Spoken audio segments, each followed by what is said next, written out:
Welcome to my YouTube channel computer concepts made easy. आज मैं आपके लिए लेके आई हूँ MS PowerPoint MCQs part 1। ये जो है यूनिट नंबर 5 माइक्रोसॉफ्ट ऑफिस के अंडर सी टॉपिक है एमएस पावर पॉइंट। इससे पहले हम एक्सेल और वर्ड टॉपिक जो है वो ऑलरेडी कवर कर चुके हैं। इसके ऊपर एमसीक्यूज जो हैं वो हमने कर लिए हैं और आज हम करेंगे इसके एमएस पावर पॉइंट का जो टॉपिक नंबर 1 है और 2 है, इसके एमसीक्यूज देखेंगे आज हम। तो आइए देखते हैं ये टॉपिक है क्या। टॉपिक नंबर 1 में है creating and saving presentation, adding graphics, multimedia. Topic number 2 में है स्लाइड लेआउट और डिज़ाइन थीम्स। ये हम आज देखने वाले हैं। जिसने अभी तक मेरे चैनल को सब्सक्राइब नहीं किया है, kindly go to my channel and subscribe it, okay, for more useful videos and content. Thank you so much. Let's start the video. हमारा आज का टॉपिक रहेगा पहला, जिसके अंदर हम एमसीक्यूज करेंगे creating and saving presentation. Question number 1, what is the shortcut key to start a presentation from the beginning in MS PowerPoint. MS PowerPoint presentation को शुरुआत से शुरू करने के लिए शॉर्टकट कुंजी क्या है? F1, F5, F7, F12। तो इसका आंसर रहेगा F5 है। ठीक है, आपने क्या करना है, अपनी प्रेजेंटेशन को बिगिनिंग से स्टार्ट करना है, उसकी स्लाइड्स को जो है, तो हम F5 शॉर्टकट की यूज़ करते हैं। F5 दबाने से स्लाइड शो बिल्कुल पहले स्लाइड से शुरू हो जाता है। आपका स्लाइड शो जो है वह कहाँ से शुरू हो जाता है? फर्स्ट से, बिगिनिंग से। आपकी जो भी स्लाइड होगी ना, बिगिनिंग स्टार्टिंग वाली, वहाँ से शुरू हो जाता है। और F1 हमारा क्या होता है? हेल्प के लिए है। F1 जो है वो हमारा हेल्प के लिए होता है। F7 क्या होता है? स्पेल चेकर है, ये स्पेल चेकर। ओके, ये आपको पता है वर्ड में और एक्सेल में दोनों में सेम है स्पेल चेकर। F1 F7 ऐसे ही यूज़ किया जाता है। और F12 क्या होता है? सेव एज बॉक्स के लिए, save as dialog box open होता है इसके लिए। ठीक है, ये आपको पता है एमएस ऑफिस में सेम कॉमन शॉर्टकट कीज़ है, ये भी F7 भी और F1 भी। चाहे वो आपने एमएस वर्ड में यूज़ करनी है, एमएस एक्सेल में यूज़ करनी है, पावर पॉइंट में यूज़ करनी है, सबके लिए ये कीज़ सेम ही है। तो ये कीज़ बहुत बार पूछी भी जाती है। Question number 2. What is the default file extension for PowerPoint presentation created in PowerPoint 2007 and later versions? 2007 और उसके बाद के वर्जन्स में आपने पीपीटी फाइल को सेव करना है, पावर पॉइंट प्रेजेंटेशन फाइल को सेव करना है, तो क्या एक्सटेंशन लिखी जाती है? पावर पॉइंट 2007 और बाद के बनाई गई पावर पॉइंट प्रेजेंटेशन के लिए डिफ़ॉल्ट फाइल एक्सटेंशन क्या होता है? .ppt होता है, .pptx है, या POTX है, ये PPCX है। तो इसका आंसर रहेगा PPTX। हमें पता है X क्या डिनोट करता है? XML, एक्सटेंडेड वर्जन होता है ये। ओके, ये 2007 से स्टार्ट हुआ है। ये PPTX X लगाना आपको पता ही है, 7 और 7 के बाद के वर्जन्स के लिए यूज़ किया जाता है। और जो 2007 से पहले वाले थे, जैसे 2003 है, उसके लिए PPT, उसके पीछे X लिखा नहीं आता था पुराने वर्जन्स में। यही बात MS वर्ड के लिए भी यूज़ होती है और यही बात जो है MS एक्सेल के ऊपर भी लागू होती है। इनके लिए एक्स्ट्रा की रूल नहीं है, सबके लिए यही रूल है। आपको पता है कि हम वर्ड की एक्सटेंशन क्या लिखते हैं, तो आप जल्दी से मुझे कमेंट बॉक्स में लिख के बताएंगे वर्ड की एक्सटेंशन और एक्सेल की एक्सटेंशन 2007 और उसके बाद के वर्जन्स के लिए, दोनों के लिए बताओगे। ठीक है, ये न्यू वर्जन्स के लिए भी बताओगे और ओल्ड वर्जन्स के लिए भी बताओगे। आप जल्दी से कमेंट बॉक्स में कमेंट लिख के बताएंगे। Let's do the third question. Which shortcut key is used to insert a new slide in a PowerPoint presentation? PowerPoint presentation में आपने नई स्लाइड ऐड करनी है तो कैसे करेंगे? PowerPoint presentation में नई स्लाइड डालने के लिए किस शॉर्टकट कुंजी का उपयोग किया जाता है? Ctrl+N, Ctrl+M, Ctrl+S या Ctrl+O? तो हम यूज़ करते हैं Ctrl+M। ठीक है, याद रखना ये बहुत ही कन्फ्यूज़न वाला क्वेश्चन होता है। पावर पॉइंट में हम M यूज़ करते हैं, जबकि हम वर्ड में और एक्सेल में हम क्या करते हैं? N यूज़ करते हैं। क्या करते हैं? न्यू फाइल के लिए N और न्यू स्लाइड के लिए M। तो याद रखना ये question. Which shortcut key is use to duplicate the currently selected slide और ऑब्जेक्ट? आपने सपोज करो ये आपने क्या है, एक स्लाइड बनाई है ये वाली, आप चाहते हैं इसकी डुप्लीकेट क्रिएट करनी है मैंने, तो मैं क्या करूँगी? एक तो माउस का राइट बटन क्लिक करूँगी तो यहाँ पे लिखा आ जाएगा ना, कॉपी करनी है आपने, डुप्लीकेट स्लाइड लेनी है आपने, कट करना है, यहाँ पे ऑप्शन आ जाएगा। अब आप बाय ऑप्शन भी जा सकते हो, या शॉर्टकट की कौन सी यूज़ करोगे इसके लिए? वर्तमान में चयनित स्लाइड या ऑब्जेक्ट को डुप्लीकेट करने के लिए किस शॉर्टकट कुंजी का उपयोग किया जाता है? Control plus C, control D, control B, control N. तो इसके लिए यूज़ किया जाता है control D. Okay, control D जो है कॉपी पेस्ट का अलग से उपयोग किए बिना चयनित स्लाइड या शेप को तुरंत डुप्लीकेट कर देता है। मतलब आपको पहले इस स्लाइड को कॉपी नहीं करना पड़ेगा, कॉपी करो फिर इसको नीचे जाके पेस्ट करो, ऐसा नहीं करना पड़ेगा। आप simple control plus D press करोगे तो आपकी इस स्लाइड का ये डुप्लीकेट कॉपी नीचे बना देगा। Okay, question number 5, which shortcut key is use to open the save as dialog box in PowerPoint. PowerPoint में सेव एज डायलॉग बॉक्स खोलने के लिए किस शॉर्टकट कुंजी का उपयोग किया जाता है? Control S, F12, shift S, alt S. तो हमें पता है इसके लिए हम F12 की का यूज़ करते हैं। कंट्रोल एस जो है ये सिंपल सेव के लिए यूज़ किया जाता है। सिंपल सेव का मतलब आपने फर्स्ट टाइम अपनी फाइल जो है वो सेव करनी है तो हम कंट्रोल प्लस एस में करेंगे। अगर अपन दोबारा से वही फाइल किसी न्यू नेम से सेव करनी है या न्यू लोकेशन पे सेव करनी है तो हम F12 की का यूज़ करेंगे, या मैनुअली करना है तो सेव एज डायलॉग बॉक्स का यूज़ करेंगे। और शॉर्टकट की क्या है इसके लिए? F12 नए नाम या फॉर्मेट के साथ कॉपी सुरक्षित करने के लिए सेव एज डायलॉग बॉक्स खोलता है। कंट्रोल एस सामान्य सेव के लिए होता है। Right. Question number 6, which shortcut key is use to start the slide show from the current slide instead of beginning. शुरुआत के बजाय वर्तमान स्लाइड से स्लाइड शो शुरू करने के लिए किस शॉर्टकट कुंजी का उपयोग किया जाता है? सपोज आपने बहुत सारी स्लाइड्स बनाई है, ये मैंने स्लाइड्स बनाई है 1 2 3 4। मैं चाहती हूँ कि मेरा ये स्लाइड शो शुरू करवाना है मैंने, तो ये स्टार्टिंग से ना होके ये थर्ड स्लाइड से शुरू हो। मतलब आपकी जो करंट स्लाइड है जहाँ आप काम कर रहे हो या जहाँ से आप शुरू करवाना चाहते हो करंट स्लाइड, वहाँ से आपका स्लाइड शो जो है वो स्टार्ट हो। तो आप कौन सी शॉर्टकट की यूज़ करोगे? F5, shift F5, control F5, alt F5। तो हम यूज़ करते हैं शिफ्ट F5। अगर हम सिंपल में F5 यूज़ करूँगी तो वो क्या करेगा? स्टार्टिंग से या बिगिनिंग जिसको हम बोलते हैं, बिगिनिंग से स्लाइड शो शुरू करेगा। अगर मैं F5 के आगे शिफ्ट लगा दूँ तो ये करंट से स्टार्ट करेगा। करंट जहाँ आपकी जो भी आपकी स्लाइड खुली होगी ना उसी से शुरू कर देगा वो, करंट से। ओके, इसकी एक्सप्लेनेशन रीड करते हैं। शिफ्ट F5 उस सक्रिय एक्टिव स्लाइड से प्रेजेंटेशन मोड शुरू करता है जिसे आप वर्तमान में संपादित कर रहे हैं, जिसपे आपका कर्सर है अभी। ठीक है। Question number 7, which of the following is a valid method to end an ongoing slide show in PowerPoint. PowerPoint में चल रहे स्लाइड शो को समाप्त करने के लिए निम्नलिखित में से कौन सा एक मान्य तरीका है? स्लाइड शो आपका चला हुआ है, आपने इसको बंद करना है, क्लोज करना है आपने इसको, तो कौन सा मेथड आप यूज़ करोगे? कंट्रोल प्लस एंड, एस्केप की, ESC का मतलब है एस्केप की। ठीक है, शॉर्ट फॉर्म होती है इसकी। एस्केप की, स्पेस बार की, कंट्रोल प्लस W। तो हम इसके लिए यूज़ करते हैं एस्केप की। ठीक है, एस्केप की क्या करती है? एस्केप की दबाने से full screen slide show mode तुरंत बंद हो जाता है और यूज़र नॉर्मल व्यू में वापस आ जाता है। Question number 8, which PowerPoint features allow the speaker to see their notes, current slides and upcoming slides while the audience only see the full screen presentation? कौन सी PowerPoint सुविधा स्पीकर को उनके notes, वर्तमान slide, अगली स्लाइड देखने देती है जबकि दर्शक केवल फुल स्क्रीन प्रेजेंटेशन देख सकते हैं? मतलब मैं चाहती हूँ कि आपको देखो, इस वक्त आपको सिर्फ ये दिखाई दे रहा है। ठीक है, ओके। अगर मैं इसके साथ कोई काम कर रही हूँ, मेरे मतलब इसमें स्लाइड्स भी हैं छोटी छोटी, वो आपको दिखाई नहीं देंगी। कस्टमर को सिर्फ वही दिखाई देगा, व्यू दिखाई देगा। मतलब आपको सिर्फ व्यू दिखाई देगा, इसकी वर्किंग जो है आपको वो दिखाई नहीं देगी।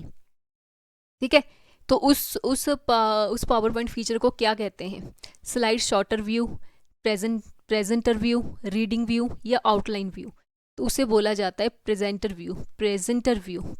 व्यू को मॉनिटर सेटअप का उपयोग करता है ताकि स्पीकर को बैकएंड जानकारी और दर्शकों को केवल सॉफ्ट कंटेंट दिखाई दे। मतलब ये वेब ऑनलाइन मतलब ऑनलाइन आपकी प्रेजेंटेशन शो होती है इसमें। ठीक है, प्रेजेंटर व्यू में क्या होती है? ऑनलाइन प्रेजेंटेशन जो है कस्टमर को शो होती है।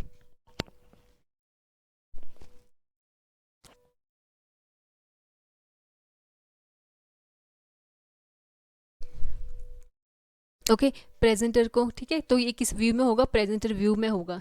ये ऑनलाइन चलती है। ठीक है, मतलब देखने वाले को सिर्फ कंटेंट ही दिखाई देगा, सॉफ्ट कंटेंट ही दिखाई देता है, कोई भी बैक एंड जानकारी जो है, नोट्स, करंट स्लाइड, उनको कुछ पता नहीं चलेगा, राइट। आगे question number 9, which shortcut key is use to open the find dialog box to search for text inside a presentation. Presentation के अंदर टेक्स्ट खोजने के लिए फाइंड डायलॉग बॉक्स खोलने हेतु किस शॉर्टकट कुंजी का उपयोग किया जाता है। देखो ये सब में कॉमन है, फाइंड बॉक्स जो है, फाइंड एंड रिप्लेस बॉक्स आपने पढ़ा होगा, फाइंड एंड रिप्लेस बॉक्स, ये वर्ड में भी आता है, ठीक है, वर्ड में आपने पढ़ा होगा ना, find and replace box, dialog box shortcut key क्या है, तो ये MS पावर पॉइंट PPT में भी आता है, प्रेजेंटेशन में भी शो होता है, तो सेम ही है, शॉर्टकट की इनकी सेम ही रहेगी। तो बताओ Ctrl+H, Ctrl+F, G या D, तो इसका आंसर रहेगा F। फाइंड करने के लिए हम F शॉर्टकट की यूज़ करते हैं। Ctrl+F फाइंड्स इंटरफेस खोलता है, Ctrl+H का क्या है, फाइंड एंड रिप्लेस, H क्या है, फाइंड भी खोलेगा और रिप्लेस भी खोलेगा, जबकि F जो है वो ओनली फाइंड खोलेगा। ओके, देखो नेक्स्ट क्वेश्चन है ये, which shortcut key is use to open the replace dialog box in MS PowerPoint. MS PowerPoint में रिप्लेस डायलॉग बॉक्स खोलने के लिए किस शॉर्टकट कुंजी का उपयोग किया जाता है, Ctrl+F, H, R या P, तो हम उसके लिए यूज करते हैं H, option number B. Okay, Ctrl+H। Question number 11, which shortcut key is use to open the standard print dialog box और print preview. Print dialog box या प्रिंट प्रीव्यू की बात हुई ना, खोलने के लिए आप कौन सी शॉर्टकट की यूज़ करते हो, ये भी सब में कॉमन ही होती है। प्रिंट करवाने के लिए हम कौन सी कमांड देते हैं, Ctrl+N, P, O या S, तो इसके लिए हम देते हैं option number B, P, control please P slide, या हैंड आउट प्रिंट करने के लिए प्रिंट कॉन्फ़िगरेशन मेन्यू खोलता है, या। Question number 12, what is the extension use to save a presentation that contains automated macros. देखो मैक्रोज, आपने मैक्रोज जो थे वो वर्ड में भी थे, एक्सेल में भी हैं, और मैक्रोज PPT में भी है, प्रेजेंटेशन में भी होंगे, ठीक है। अगर इनकी आपको पता है ना, मैक्रो की जो एक्सटेंशन थी वो अलग थी, मैक्रो की एक्सटेंशन डॉट लग के अलग आती है। कौन सी एक्सटेंशन थी इसकी, आपने ऑलरेडी वर्ड में और एक्सेल में पढ़ा है इसको, PPTX, PPTM या POTX, PPCSX, तो इसके लिए क्या है, PPTM में, M मीन्स मैक्रो। मैक्रो के लिए आपको पता है ना, अलग से सेव किया जाता है इसको सिक्योरिटी पर्पस से, सिक्योरिटी पर्पस का रीज़न था, इसलिए इसको M नाम की एक्सटेंशन लास्ट में दी इसको, PPTM, PPT से हमें पता लगे ये प्रेजेंटेशन है, ठीक है। अगर वर्ड में है तो हम क्या लिखेंगे, DocM, राइट। ये बोलते हैं कि मैक्रो इनेबल प्रेजेंटेशन जो BVS स्क्रिप्ट चलाने की अनुमति देती है। इसके पीछे कौन सी लैंग्वेज चलती है, विजुअल बेसिक, है ना, विजुअल बेसिक चलती है ना इसके पीछे लैंग्वेज जो है मैक्रो के लिए। ओके,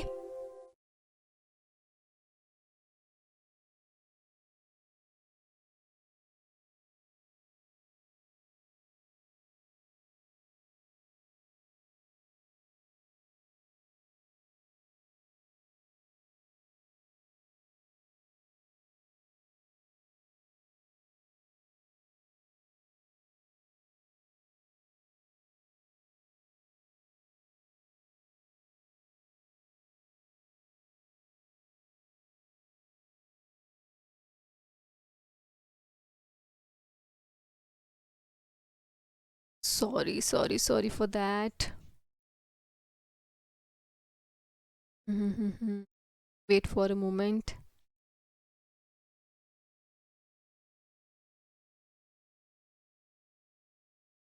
ओके,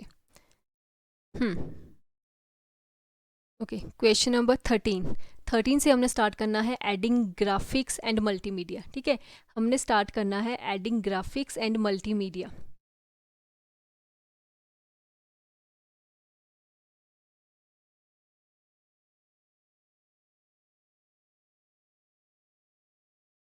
ग्राफिक्स आपको पता है, ग्राफिक्स में जो है आपके चार्ट्स भी आ सकते हैं, पिक्चर्स भी आ पिक्स भी आ सकती हैं, इसमें शेप्स भी आपकी आती हैं, इसके अंदर ही आती हैं, ठीक है। मल्टीमीडिया में आपका आता है कोई भी कार्टून आपने लगाना है, मल्टीमीडिया के अंदर वॉइस देनी है, ऑडियो, ऑडियो वीडियो, ठीक है, ऑडियो वॉइस और वीडियो दोनों ही, ऑडियो वीडियो जिसको हम बोलते हैं वो देने हैं आपने, ठीक है। ये सारा हमारा कहाँ आता है, एडिंग ग्राफिक्स एंड मल्टीमीडिया में। विच tab on ribbon do you click insert shapes, picture, tables और चार्ट्स। अब कौन सी टैब को क्लिक करेंगे, आकार, चित्र, तालिकाएं या चार्ट डालने के लिए आप रिबन के किस टैब पर क्लिक करते हैं? होम टैब पे, इंसर्ट टैब पे, डिज़ाइन टैब या ट्रांजिशन टैब पे? तो हम यूज़ करते हैं इंसर्ट टैब पे। इंसर्ट टैब में इमेजेस, इलस्ट्रेशन, लिंक्स, टेक्स्ट और मीडिया जोड़ने के ग्रुप शामिल होते हैं। सारा का सारा कहाँ आता है? इसके अंदर ही आता है। Question number 14, What are built-in motion graphics used to move individual objects like text, blocks or images within a slide called? Slide के भीतर व्यक्तित्व ऑब्जेक्ट्स जैसे टेक्स्ट, ब्लॉक या चित्र को स्थानांतरित करने के लिए उपयोग किए जाने वाले मोशन ग्राफिक्स को क्या कहा जाता है? Motion graphics. ठीक है, इसको मोशन ग्राफिक्स क्यों कहता है? मोशन मतलब मूवमेंट, मोशन का दूसरा नाम होता है मूवमेंट, मतलब हिलती जुलती पिक्चर्स। आपने कोई भी शेप लगाई है, वो शेप यहाँ से यहाँ तक जा रही है, घूम के फिर वापस यहाँ आ रही है। ठीक है, इसको क्या बोलते हैं? मोशन। तो इसको क्या बोलते हैं? Transition, animation, slide master, themes. तो उसका आंसर रहेगा बी, एनिमेशंस।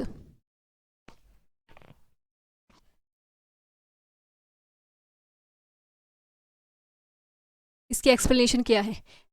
एनिमेशन एक ही स्लाइड के अंदर टेक्स्ट, ऑब्जेक्ट या मूवमेंट इफेक्ट लागू करते हैं। ट्रांजिशन दो स्लाइडों के बीच होने वाला बदलाव लागू करता है।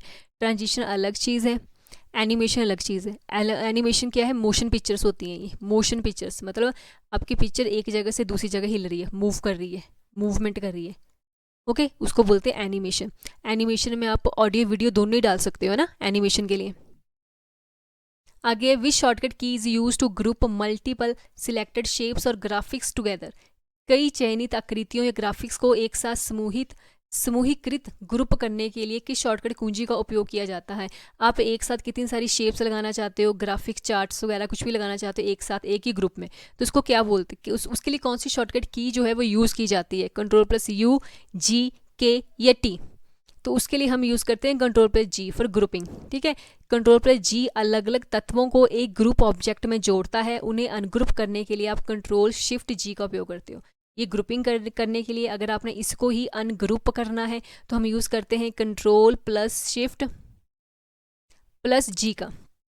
Right. Question number 16, which feature in PowerPoint allows you to record live voice narrations, ink annotations and laser pointer movement? ठीक है, मतलब रिकॉर्डिंग लाइव चली हुई है, जो भी आप रिकॉर्डिंग करते हुए लाइव कर रहे हैं, जैसे देखो मैं इस वक्त आपको रीड करवा रही हूँ, ये सारे इंक एनोटेशंस हैं। इंक एनोटेशन मतलब मैं इंक से कुछ भी लिख रही हूँ सारा का सारा। ठीक है, लेज़र पॉइंट होगी जिससे मैं रीड करवा रही हूँ आपको सारे का सारा। ठीक है, विच फीचर जो है जो अलाउ करता है, कहते हैं इस सुविधा को। पावर पॉइंट में कौन सी सुविधा आपको live voice narration, ink annotation और लेज़र पॉइंट मूवमेंट रिकॉर्ड करने की अनुमति देती है? Rehearse timing, record slide view, screen recording, custom slide view. तो उसको बोलते हैं रिकॉर्ड स्लाइड व्यू। रिकॉर्डिंग का काम कौन करेगा? रिकॉर्ड स्लाइड व्यू करेगा। रिकॉर्ड स्लाइड शो प्रत्येक स्लाइड के साथ सिंक्रोनाइज्ड ऑडियो नरेशन के साथ प्रेजेंटेशन की प्रगति को रिकॉर्ड करता है। Question number 17, what is the shortcut key use to insert hyperlink into a text और ग्राफिक्स ऑब्जेक्ट? किसी टेक्स्ट या ग्राफिक्स ऑब्जेक्ट में हाइपरलिंक डालने के लिए किस शॉर्टकट कुंजी का उपयोग किया जाता है? हाइपरलिंक के लिए भी सेम, वर्ड में डालनी है, वर्ड में अपना हाइपरलिंक यूज़ करना है, एक्सेल में यूज़ करना है या पावर पॉइंट में करना है, सबके लिए क्या है? सेम ही शॉर्टकट की यूज़ होगी। Ctrl+H, Ctrl+K, L या N। तो इसके लिए यूज़ होगा Ctrl+K। Ctrl+K सभी ऑफिस प्रोग्रामों में इंसर्ट हाइपरलिंक डायलॉग बॉक्स खोलता है। के याद रखना। Question number 18, which feature is use in power point two visually communicate hierarchical structures, process flow या कंटिन्यूस लूप्स? पावर पॉइंट में संरचनाओं, हायरार्किकल स्ट्रक्चर्स, प्रक्रिया प्रवाह या निरंतर लूप को दृश्य रूप से दिखाने के लिए किस सुविधा का प्रयोग किया जाता है? मैंने मान लो इफ़ कंडीशन लगाई है। ठीक है, मैं इफ़ के लिए क्या लिखूंगी? मैं इफ़ के लिए ये लिखती हूँ, है ना, इफ़ मैंने यहाँ पे कंडीशन दी है। ठीक है, मान लो मैंने यहाँ पे कंडीशन दी है ए इज़ ग्रेटर देन 0 है। अगर 0 है तो यहाँ पे येस वाला ब्लॉक चले, येस। अगर नहीं है तो इससे इस साइड से आ जाए और यहाँ नो वाला ब्लॉक चले, नो। ठीक है, और यहाँ नीचे आके प्रिंट हो जाए मैसेज क्या हो जाए? प्रिंट हो जाए। ऐसे ये वाले इनको बोला जाता है विजुअली कम्युनिकेट हायरार्किकल स्ट्रक्चर्स बोला जाता है। ये किसी भी शेप्स में हो सकते हैं स्ट्रक्चर जो है ये। ठीक है, ये प्रोसेस के फ्लो को बताते हैं। अगर मैंने एडिशन करवाना है तो मैं उसके लिए भी ले सकती हूँ। यहाँ लिखूँगी सम के लिए मैंने क्या लिए? एक इनपुट लिया, ए नाम का वेरिएबल लिया, फिर मैंने इनपुट के लिए दूसरा वेरिएबल लिया, बी नाम का लिया, फिर इनका सम करवाया। A+B करके फिर इनका नीचे प्रिंट करवा दिया, ठीक है इसको, ठीक है। कौन सा फीचर अलाउ करता है ये सब, word art, smart art, clip art या चार्ट्स। तो इनके लिए हम स्मार्ट आर्ट का यूज़ करते हैं। स्मार्ट आर्ट ग्राफिक्स पूर्व डिज़ाइन किए गए आरेख प्रारूप जिनका उपयोग संगठन चार्ट या चक्कर जैसे डेटा संरचना को दिखाने के लिए किया जाता है। ये पहले से बने बनाए आते हैं, आपने सिर्फ यूज़ करना है इनको, ओके इनको स्मार्ट आर्ट बोला जाता है। Question number 19, which graphic tool is specifically use to represent statistical और mathematically numerical data on a slide. आपको पता है स्टैटिकल डाटा हमने क्या निकालना है, mean, mode,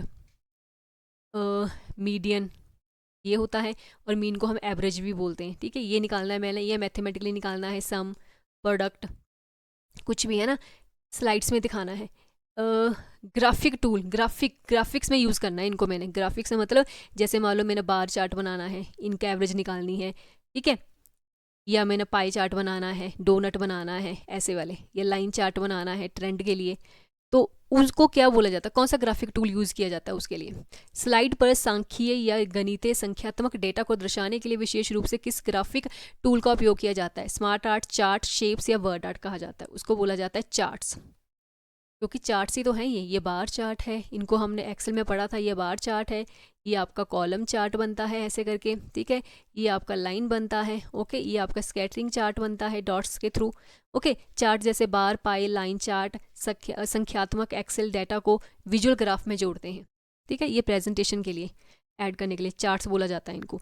20th question, in power point what is the decorative styled text option called.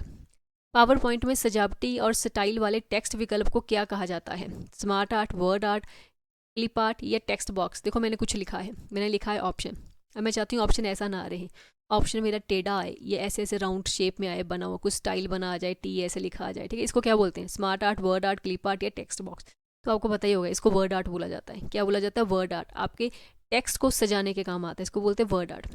Word art users को shadow, reflection, glow, 3D rotation जैसे उन्नत टेक्स्ट इफेक्ट लागू करने की अनुमति देता है, ठीक है, इसके ऊपर आप कुछ भी कर सकते हो, जो ये आपने लिखा है उसके ऊपर आर्ट कर सकते हो। Question number 21, audio video groups are located inside which category under the insert tab. Insert tab के अंदर हमें ऑडियो वीडियो किस ग्रुप में मिलते हैं। इंसर्ट टैब के अंतर्गत ऑडियो वीडियो ग्रुप किस श्रेणी के अंतर्गत आते हैं। इलस्ट्रेशंस, मीडिया, टेक्स्ट या इमेजेस। तो ये आपके पास आते हैं मीडिया के अंदर, ठीक है। आप जाओगे इंसर्ट टैब के अंदर जाओगे, ठीक है, इंसर्ट टैब के अंदर ऑडियो वीडियो है ना, ऑडियो वीडियो ग्रुप आएगा, इस ग्रुप का नाम नीचे, ग्रुप का नाम नीचे लिखा होता है ना, यहाँ पे लिखा आएगा मीडिया, मीडिया ग्रुप के अंदर आएगा ये दोनों। Question number 22, which pane list all the customs animations apply to object on a slide allowing you to record और कन्फिगर देम। कौन सा फलक स्लाइड पर ऑब्जेक्ट्स पर लागू सभी कस्टम एनिमेशन को सूचीबद्ध करता है जिससे आप उन्हें पुनर्व्यवस्थित या कन्फिगर कर सकते हैं, ठीक है। कौन सा पेन है ऐसा, सिलेक्शन पेन है, एनिमेशन पेन है, ट्रांजिशन पेन है या रिव्यू पेन है। तो वो आपका रहेगा एनिमेशन पेन। एनिमेशन पेन में क्या करते हैं कि एनिमेशन पेन दाईं ओर से खुलता है और सभी स्लाइड ऑब्जेक्ट्स प्रभावों के लिए टाइम लाइन और ट्रिगर प्रदर्शित करता है। फिर से एक बार क्वेश्चन पढ़ते हैं, which pane list all the custom animations. जो आपने एनिमेशन बनाई है, कस्टम मतलब बनी अपनी आप बनाई है, जो applied to object on a slides allowing you to recorder और कन्फिगर देम, मतलब उनको आपने क्या करना है, पुनर्व्यवस्थित करना है। मतलब एनिमेशन पेन में जाओगे आप, उसमें क्या है, टाइमिंग सेट होती है कि आपका मतलब ऑब्जेक्ट जो है, ये एनिमेशन जो है कितने टाइम के लिए विजिबल होगा स्क्रीन के ऊपर। फिर उसके बाद सेकंड वाला आएगा आपका, फिर थर्ड वाला आएगा, एनिमेटेड वीडियो जो भी होगी आपकी, ठीक है, फिर थर्ड वाला, फोर्थ वाला। तो ये एनिमेशन पेन में जाके आप सेलेक्ट कर सकते हो उनको। Which action component allow you to jump to another slide or open a web page when clicked during a slideshow? कौन सा एक्शन कंपोनेंट आपको स्लाइड शो के दौरान क्लिक करने पर दूसरी स्लाइड पर जाने या वेब पेज को खोलने की अनुमति देता है। तो आपको पता ही है कि मेरी एक स्लाइड चली हुई है, यहाँ पे आपने कुछ लिखा हुआ, अगर आप उसको क्लिक करोगे या तो नई स्लाइड ओपन होगी या क्या होगा, नई वेबसाइट ओपन होगी www. करके। तो इस चीज़ को क्या बोलते हैं, animation, action button, hyperlink, slide master, rehearse, timing. तो इसको बोलते हैं हाइपरलिंक। हाइपरलिंक से भी है ही, हाइपरलिंक से ही आप क्या है, जंप कर सकते हो दूसरी स्लाइड पे या दूसरे वेब पेज पे, या नया वेब पेज ओपन होगा, ओके। एक्शन बटन या हाइपरलिंक लाइव शो के दौरान प्रेजेंटेशन के भीतर या बाहर इंटरैक्टिव नेविगेशन की अनुमति देता है। क्वेश्चन नंबर 24, और ये हमारे रहेंगे slide layout and design themes के ऊपर। स्लाइड की लेआउट आपको कैसी चाहिए होती है, ठीक है, आपकी हॉरिजॉन्टल आए, आपकी स्लाइड ऊपर से आए, नीचे से आए, राइट से आए, लेफ्ट से आए, कैसे आए आपकी, ठीक है, उसकी लेआउट होती है हॉरिजॉन्टल लेआउट, मतलब उसकी चौड़ाई मतलब कितनी हो उसकी, ये भी इसी के अंदर आता है। और डिज़ाइन थीम्स आते हैं बने बनाए डिज़ाइन, जैसे मेरा ये देखो, ये प्रेजेंटेशन में है, इसका डिज़ाइन बना बनाया थीम है ये, ठीक है, थीम्स मतलब बने बनाए डिज़ाइन। चलो क्वेश्चन करते हैं। क्वेश्चन नंबर 24, विच व्यू इन power point display all slides इन miniature thumbnails allowing easy recording reordering bye dragging. अब देखो मिनिएचर होता है स्मॉल साइज, रीऑर्डरिंग होता है मतलब आगे पीछे करना। पावर पॉइंट में कौन सा व्यू सभी स्लाइडों को लघु थंबनेल के रूप में प्रदर्शित करता है जिसे ड्रैग करके आसानी से पुनर्व्यवस्थित किया जा सकता है? Normal view, slide sorter view, outline view और रीडिंग व्यू। ये बोल रहा है कि आपने 10 स्लाइड्स बनाई हैं, ऐसे ऐसे करके 10 स्लाइड्स हैं, आप चाहते हो कि मैंने ऊपर नीचे करनी है स्लाइड, कौन सी पहले कौन सी बाद में आए, आपने इनको क्या करना है, रीऑर्डर करना है, ठीक है। पहले इनको मिनिएचर थंबनेल्स मतलब छोटी छोटी, कौन सी वो व्यू है, मतलब एक पावर पॉइंट का कौन सा व्यू है जो डिस्प्ले करवाता है, आपकी जितनी भी स्लाइड है उनको छोटी छोटी स्लाइड में चेंज कर देगा, फिर आप अपनी स्लाइड को आगे पीछे कर सकते हो, रीऑर्डर कर सकते हो, तो उसको क्या बोलते हैं, स्लाइड सॉर्टर व्यू। ऑर्डरिंग करना मतलब सॉर्ट करना, ठीक है, उसको क्या बोलते हैं, सॉर्टिंग।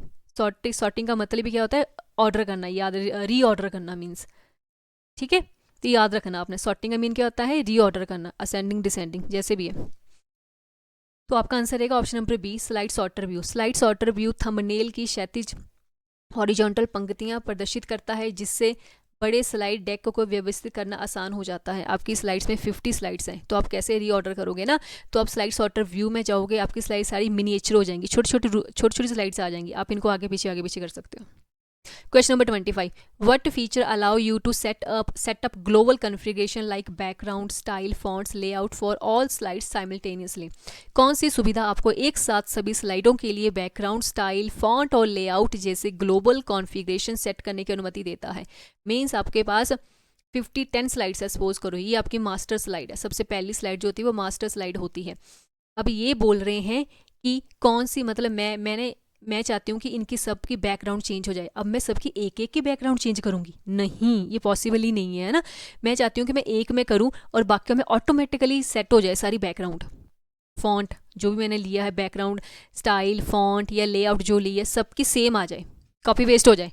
तो उस फीचर को क्या बोलते हैं, कौन सा फीचर है जो ये अलाउ करता है आपको? Slide sorter, slide master, design theme या स्मार्ट आर्ट? तो इसका आंसर है स्लाइड मास्टर। देखो आंसर दिया था नीचे, मास्टर, स्लाइड मास्टर मतलब ये फर्स्ट पेज जो है आपका, स्लाइड स्लाइड जो है आपकी फर्स्ट वाली, आप इसमें चेंज करोगे, कुछ भी करोगे ऑटोमेटिकली बाकियों में चेंज कर देगा। मैं टेक्स्ट की बात नहीं कर रही, मैं बोल रही हूँ कि अगर आपने इसकी बैकग्राउंड चेंज किया है, स्टाइल चेंज किया है, कोई फॉन्ट चेंज किया है, लेआउट चेंज करनी है, तो सब में ऑटोमेटिकली चेंज हो जाएगी। Okay, slide master. Question number 26, what are the dotted border boxes that hold text, title, objects inside a predefined slide layout? आप जब न्यू स्लाइड लेते हो, ब्लैंक स्लाइड लेते हो, तो उसमें कुछ ऐसा बना आता है, ठीक है, यहाँ पे बॉक्स, यहाँ पे बॉक्स। ये बोलते हैं कि उस स्लाइड को, उस डॉटेड बॉक्स होता है, इसको क्या बोलते हैं, जिसमें आप टेक्स्ट लिख सकते हो, टाइटल दे सकते हो, कोई ऑब्जेक्ट लगा सकते हो। प्री डिफाइंड स्लाइड होती है पहले से ये। एक पूरा परिभाषित स्लाइड लेआउट के अंदर टेक्स्ट शीर्षक या ऑब्जेक्ट रखने वाले डॉटेड बॉर्डर बॉक्स को क्या कहा जाता है? टेक्स्ट बॉक्स कहा जाता है, प्लेस होल्डर्स कहा जाता है, शेप कंटेनर कहा जाता है, टेम्पलेट कहा जाता है। तो आपका ऑप्शन रहेगा ऑप्शन नंबर बी, उसको प्लेस होल्डर बोला जाता है। प्लेस होल्डर के अंदर क्या करते हैं, हम एक गतिशील रूप से टेक्स्ट को फॉर्मेट करते हैं या लेआउट नियमों के आधार पर चार्ट, वीडियो, टेबल डालने का संकेत देते हैं, ठीक है। डॉटेड का मतलब क्या है, यहाँ पे आप अपना टेक्स्ट लिखो जी, यहाँ पे कुछ भी चार्ट कॉपी पेस्ट कर सकते हो, कोई पिक्चर लगा सकते हो, प्लेस होल्डर कहते हैं उनको। Which view display the textual content of your slides in a hierarchical non graphical format? कौन सा व्यू आपकी स्लाइड की टेक्स्ट सामग्री को पदानुक्रमित और गैर ग्राफिकल प्रारूप में प्रदर्शित करता है? कौन सा टेक्सचुअल कंटेंट है, मतलब कौन सा व्यू है जो आपके टेक्सचुअल कंटेंट को, आपने जो लिखा है, ठीक है, आपने कितनी 15 स्लाइड्स बनाई है, सपोज किया है, उसको हेरारिकल में चेंज कर देता है वो, हेरारिकल 15 की हेरारिकल बना देगा, है ना। कौन सा व्यू है ऐसा? नॉर्मल व्यू है वो, आउटलाइन व्यू है, स्लाइड सॉर्टर व्यू है, या नोट्स पेज व्यू है? तो वो आपका आउटलाइन व्यू होगा। आउटलाइन व्यू ग्राफिक्स के बिना टेक्स्ट संरचना पर जोर देता है जो सामग्री को तेजी से ड्राफ्ट करने के लिए आदर्श है। Under which tab can you find options to change the page slide orientation from landscape to portrait. Landscape से पोर्ट्रेट पेज या स्लाइड्स ओरिएंटेशन बदलने के विकल्प किस टैब के अंतर्गत आते हैं? आपने इसकी लेआउट चेंज करनी है, या आपने लैंडस्केप लेनी है, पोर्ट्रेट लेनी है, किस टैब में आएगा? होम में, डिज़ाइन में, व्यू में, या फॉर्मेट में? तो ये आपका ये रहेगा डिज़ाइन टैब। डिज़ाइन टैब में आपका क्या आता है? आधुनिक पावर पॉइंट वर्जन में slide orientation, scaling, configuration. Design tab में जाओगे, उसमें स्लाइड साइज नाम का ऑप्शन आएगा, उसके अंदर आ जाएगी लेआउट। ये question number 29, what happen globally when you apply a design theme to a PowerPoint presentation. जब आप किसी पावर पॉइंट प्रेजेंटेशन पर एक नई डिज़ाइन थीम लागू करते हैं तो वैश्विक स्तर पर क्या होता है? Only animation change, it alters the background color, coordinate font pairs, layout, typography, styles, it converts text into word art, all media elements get deleted। ठीक है, आप बोलते हो डिज़ाइन थीम। डिज़ाइन थीम का मतलब पहले से प्री डिफाइंड डिज़ाइन होते हैं, बने बनाए डिज़ाइन आते हैं।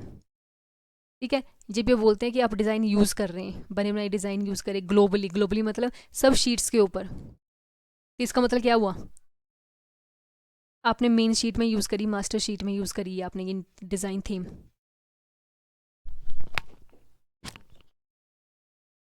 तो इसका मतलब क्या हुआ? तो इसका आंसर रहेगा ऑप्शन नंबर बी। ये क्या करेगा? It alters the background colour.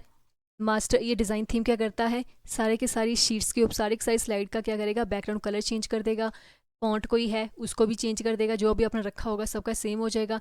Layout भी चेंज कर देगा सबकी एक ही साथ।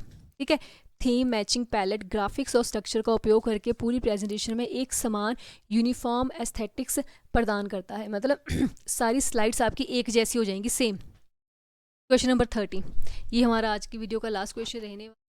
आज की वीडियो आपको कैसे लगी है, कंटेंट कैसा लगा है, आप कमेंट बॉक्स में राइट करिएगा, लिख के बताइएगा। आपकी कोई भी क्वेरी है तो आप कमेंट बॉक्स में राइट कर सकते हैं। आप आगे कौन सा टॉपिक पढ़ना चाहते हैं, ठीक है, चाहते हैं कि कौन से टॉपिक पे मैं वीडियो बनाऊं, कंटेंट बनाऊं, ठीक है, नोट्स डालूं उसके, तो मुझे कमेंट बॉक्स में टाइप करिएगा, टाइप करके बताइएगा कि आपको कंटेंट, आपका मेरा आज का कंटेंट आपको कैसा लगा है, कैसा लगा है वो भी बताइएगा। और आप आगे आपने कौन से टॉपिक आपने जो है वो रीड करना चाहते हो, किसके एमसीक्यूज आप देखना चाहते हो। Let's do the last question. Which shortcut keys use to check for syntax types using the spell check tools. Spell check tool का उपयोग करके टाइपिंग की गलतियों की जांच करने के लिए किस शॉर्टकट कुंजी का उपयोग किया जाता है? देखो ये सब में सेम होती है, स्पेल चेक के लिए शॉर्टकट की सब में चेंज है, चाहे सेम होती है, चाहे वर्ड में है, चाहे वो एक्सेल में है, चाहे वो पीपीटी में है, सब में सेम होगी वो। F5, F7, F1, F12, तो आपको पता है वो आपकी क्या रहेगी? F7 की रहेगी। कौन सी रहेगी? F7 की रहेगी। F7 माइक्रोसॉफ्ट ऑफिस में स्पेलिंग चेक ग्रामर टूल्स को सक्रिय करने के लिए मानक यूनिवर्सल कुंजी है, सबके लिए सेम है। ओके, तो ये था आपका आज का session. I hope you like the video, you like your content. Thank you so much for watching my channel.